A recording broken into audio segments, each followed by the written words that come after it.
Bob and Brad, the two most famous physical therapists on the internet.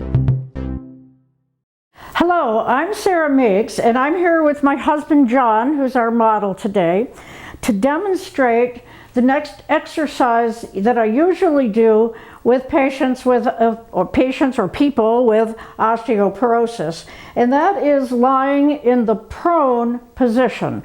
A lot of people think that the prone position means lying on your back, but that's incorrect. The prone position is lying on your abdomen. And we've all spent many months now with COVID-19, and I think probably most of you have heard the word proning, and what they were doing with patients with COVID is put them in this position because it's a gravity-assisted position for cleansing of the lungs. So, and people will breathe better with it. Research has also shown that lying in the prone position on a regular basis will increase your vital capacity in breathing. The vital capacity is the amount of breath that you can breathe out after you've breathed in, and they have techniques for measuring your vital capacity, and there are norms for different age groups and conditions also. So it's an important thing to learn how to do. So today what we're going to do is simply focus on the positioning itself. So you notice that John has his hands underneath his forehead. A lot of people will not want to do that, especially if they have arthritis in their fingers. It'll be painful for their hands. So instead of his hands, we could take a folded towel. And John, if you'll just lift your head, move your arms out to the side, and then put your forehead on this folded towel, that we want to have a towel or a fairly firm pillow that they can use underneath their forehead so that they still have a space to breathe. Now, the first thing I usually tell people is to let your body relax into the position. Let the front of your body just relax onto the surface that you're lying on. And I do have some props that I use.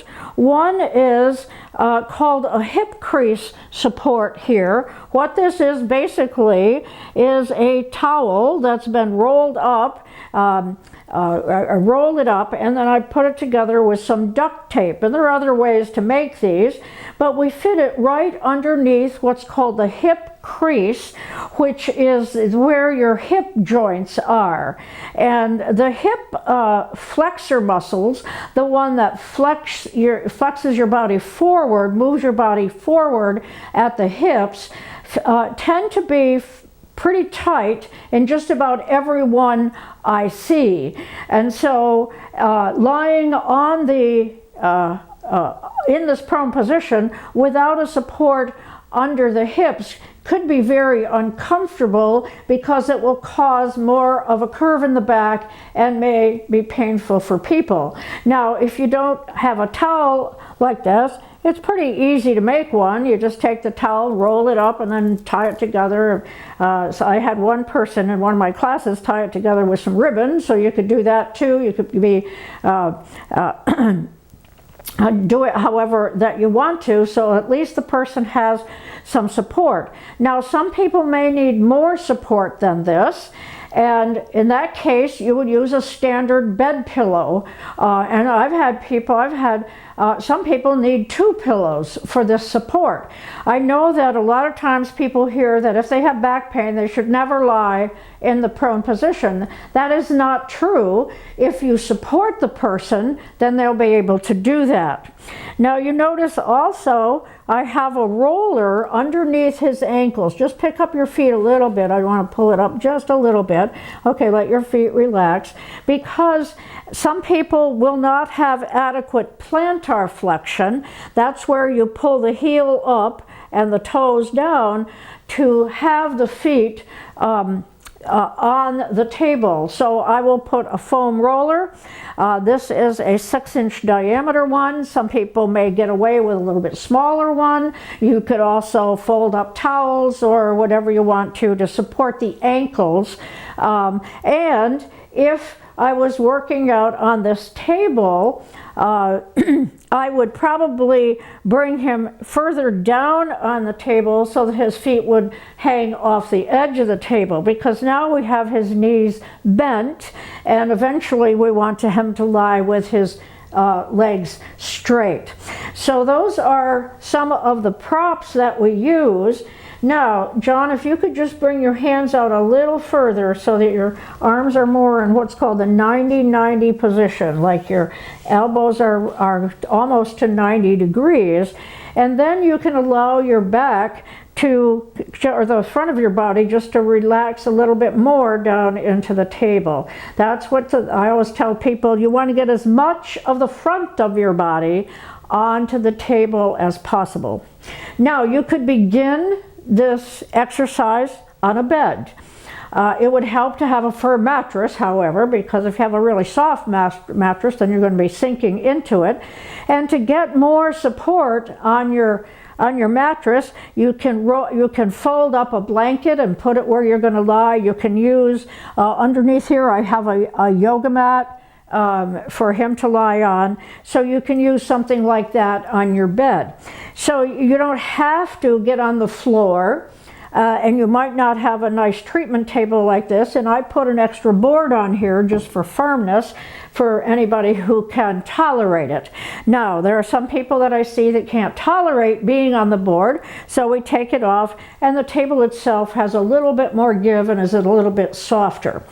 So the first thing that we want to do with the prone position is to get people used to it. I mean, I have seen people in my clinic who haven't been on their abdomen in as much as 30 years. And that's what they tell me anyway. So they said, they'll say things like, I haven't been on my back in 20 years and I haven't been on my abdomen in 30. So we may have to be very careful here. And I remember one patient I had, and she was very fragile. She had had 8 or 9 compression fractures in her back. She just couldn't get into this position. It was just too much for her to do it. So she gave me an idea one day. She said, well, why don't I do prone on the wall? And I thought for a minute, I said, oh, what a great idea. So show me what you'd like to do. So she walked over to the wall, got her feet right up to the wall, and her body is close. I did put some support under her hips, and also because she had a forward head posture, she had something supporting her head. But she could begin to get in that position and then push into that position, which is going to strengthen her back because she's using the back muscles. If you go ahead and press your breastbone, John, your chest, down into the table, press it down into the table, John, down into the table. What happens is you begin to use the back muscles to do that. So that helps to strengthen the back muscles. The other thing is that in this position, it's a good position for cleansing of the lungs, gravity-assisted cleansing of the lungs. And there is a yogic breath called Kapalabhati, don't do it yet, that you can do while you're lying in this position. I'm going to demonstrate it here, and then I'm going to ask John to do it on the table.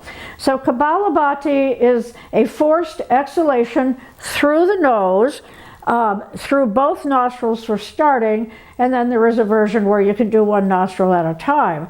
And it goes like this. You take a breath. You don't have to take a deep breath. You take a breath in, and then you do the Kapalabhati.